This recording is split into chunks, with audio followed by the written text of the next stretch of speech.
The West's involvement in Africa has always been controversial, but what if there's more to the story than we're being told? Behind the aid programs and diplomatic partnerships, is there a hidden war being waged, one aimed at exploiting Africa's resources and influence? Today, we're uncovering the truth about the West's hidden war in Africa. By the end of this video, you'll understand how Western powers operate in Africa, the methods they use to maintain control, and what this means for the future of the continent. This is about more than politics, it's about power and survival. Let's start with foreign aid. Western countries like the United States, the UK, and France provide billions in development aid to Africa every year. On the surface, this seems like goodwill, building schools, providing healthcare, and supporting governments. But aid often comes with strings attached, giving Western powers significant leverage. For example, aid is frequently tied to political reforms, economic policies, or trade agreements that favor Western corporations.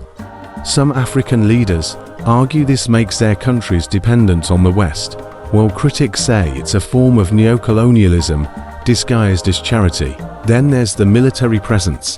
The US operates AFRICOM, a military command focused on Africa, with bases and operations across the continent. Officially, it's about fighting terrorism and ensuring security. But many believe it's also about protecting American interests, particularly access to critical resources like oil and minerals. France has an even deeper military footprint in Africa, with troops stationed in former colonies like Mali, Chad, and Niger. While these missions are framed as peacekeeping efforts, they often align with France's economic and political interests, such as securing access to uranium for its nuclear power plants. Western corporations are another key player in this hidden war. From mining to agriculture, multinational companies dominate many sectors of Africa's economy.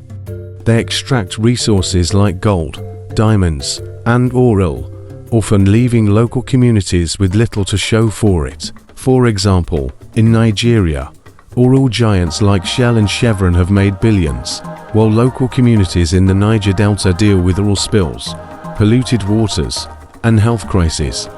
The same pattern repeats across Africa. Foreign corporations profit, while the environmental and social costs are borne by Africans. Trade agreements also play a role. Many African countries are locked into deals that prioritize raw material exports over local industrialization. Europe, for instance, benefits from importing African raw materials at low prices while selling back expensive finished goods. This trade imbalance keeps African economies dependent and unable to compete globally. Let's talk about debt. Many African nations borrow heavily from Western financial institutions like the World Bank and the International Monetary Fund (IMF).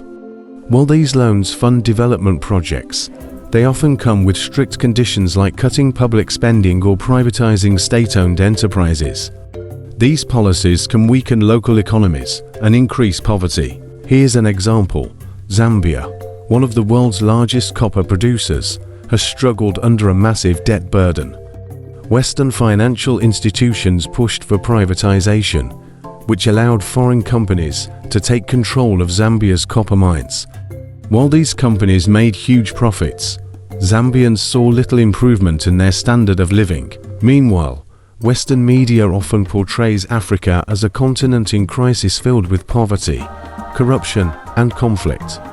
This narrative reinforces the idea that Africa needs Western help, justifying intervention while ignoring the role of foreign powers in creating or worsening these problems. But Africa isn't sitting back. Many countries are pushing back against Western control. For example, Ghana has begun renegotiating mining contracts to ensure more revenue stays within the country.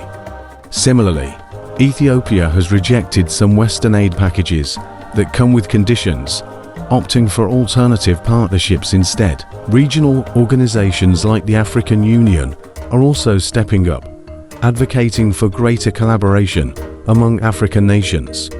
By working together, African leaders hope to reduce reliance on Western powers and negotiate better deals. At the same time, global competition is heating up.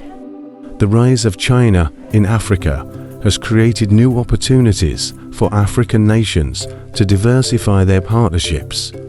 While this has raised concerns about Chinese influence, it also gives Africa more leverage in dealing with the West. The West's hidden war in Africa isn't just about economics, it's also about geopolitics. Africa's 54 nations hold significant voting power at the United Nations, making it a key battleground for global influence. Western nations work hard to secure African alliances, often through aid, trade deals, or military support. The stakes are even higher now as the world shifts toward renewable energy. Africa is rich in resources like cobalt, lithium, and rare earth metals, materials essential for batteries, solar panels, and electric cars. The race to secure these resources has only intensified the competition between Western powers, China, and other players. But the big question remains, is the West helping Africa or exploiting it? While Western investments bring infrastructure and development, they often come at a high-cost debt, dependency, and lost sovereignty. Africa's future depends on how its leaders navigate these challenges. By building strong institutions, investing in education and innovation, and leveraging global competition, Africa can turn this hidden war into an opportunity for growth. What do you think? Is the West a partner or an exploiter in Africa's story? Let us know in the comments below. And if you found this video insightful, don't forget to like, subscribe, and hit the bell icon to stay updated with Noble Black News channel for more in-depth stories about the forces shaping our world. Thank you for watching Noble Black News, where we strive to bring you the real stories and perspectives that truly matter.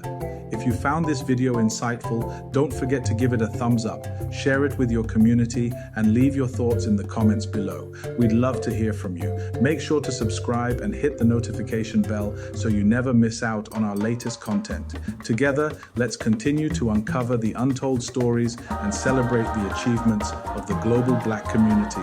Stay tuned for more powerful stories. Until next time. Black News, US, China, and the battle for Africa's future. The Biden administration's renewed focus on Africa acknowledges a critical reality.